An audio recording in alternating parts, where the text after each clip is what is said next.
कुछ माताएं ना बोल नहीं रही हैं। अभी तो बोलोगे तो कैसी कृपा मिलेगी भगवान की। देखो हम यहाँ पे ये पे लेकर आए हैं, यहाँ पे लिखा है मंत्र सबसे नीचे, ताकि आपको दिखे और आपको याद भी हो जाए। ये जो मंत्र है इसको कहा गया है महामंत्र, और ये इस कलयुग का ये तारक मंत्र है। तारक मंत्र का मतलब क्या होता है? युग मंत्र। देखिए 4 युग हैं, पता है ना 4 युग हैं। कौन कौन सा? पहला युग कौन सा है बताइए? सतयुग, दूसरा त्रेता युग, तीसरा द्वापर और चौथा कलयुग। अभी क्या चल रहा है? कलयुग। तो जो युग होता है उस युग के अनुसार जो है अलग अलग तरीके बताए जाते हैं कि हमको कैसे भगवान की भक्ति करनी है, कैसे हमको अपना जीवन यापन करना है। सब युगों का अलग अलग, क्योंकि सब युगों में धर्म की जो स्तंभ है वो अलग अलग होते हैं। सब युगों में जो लोगों की आयु है, जो वैदिक आचरण है, जो धर्म है, वो सब अलग अलग उसमें होते हैं, अलग अलग नियम होते हैं चारों युगों के। और सभी युगों में भगवान की भक्ति करने के जो साधन है वो भी अलग अलग होते हैं। जैसे जो श्रीमद् भागवत महापुराण है, पता ना सभी को, जिसकी 7 दिन की कथा सप्ताह होती है। जो भागवत महापुराण है उसमें एक श्लोक आता है, कृतम ध्यायतम विष्णु त्रेतायाम यजते मखे द्वापरे परिचर्यायाम कलौ तद हरि कीर्तनात्। ये बहुत ही महत्वपूर्ण श्लोक है। इसका मतलब क्या है? कृतो मतलब, कृत मतलब सतयुग। सतयुग में भगवान के लिए भक्ति करना चाहते हैं, उस युग के जो लोग थे, तो उस युग में जो साधन बताया गया था हमारे धर्म शास्त्रों में, वो साधन क्या था? ध्यान करना। कृतो ध्यायतम विष्णु, विष्णु भगवान के श्री चरणों का ध्यान करना, क्योंकि आयु बहुत लंबी होती थी और लोग धर्म का पालन करते थे, वो ध्यान लगाते थे तो बहुत समय तक वो ध्यान लगा पाते थे। तो ध्यान जो साधन था इस सतयुग का साधन था। उसके बाद आया त्रेता युग। त्रेता युग में जो साधन बना वो हुआ यज्ञ।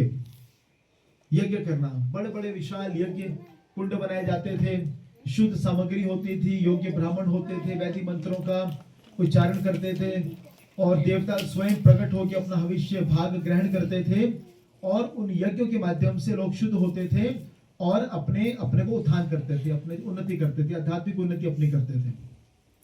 फिर तीसरा युग आया द्वापर युग। द्वापर युग का साधन क्या है? द्वापर युग का साधन था परिचर्या, भगवान की सेवा पूजा करना।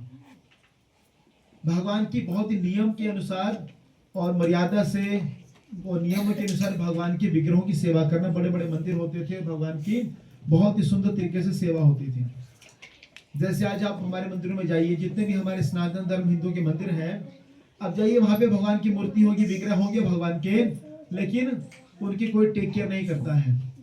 उन्होंने जो ड्रेस पहनी होगी वो साल में 1 बार या 2 बार चेंज होगी। क्या हम अपने कपड़े साल में 1 या 2 बार चेंज करते हैं?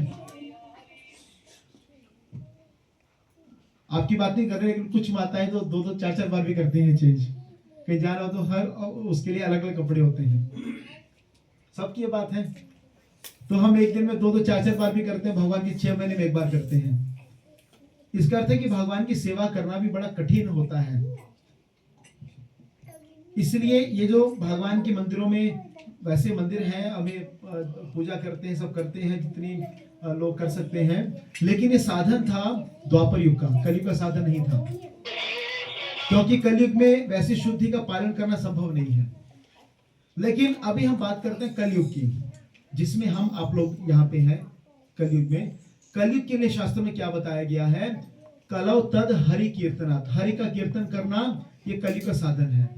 ना तो ध्यान कर सकते हैं, ध्यान यदि हम करेंगे तो घर परिवार की चिंता करेंगे और सो जाएंगे, नींद आ जाएगी, या आगे पीछे की चिंता होगी, इधर उधर के खाने पीने की सब चिंता होगी, लेकिन भगवान का ध्यान नहीं होगा।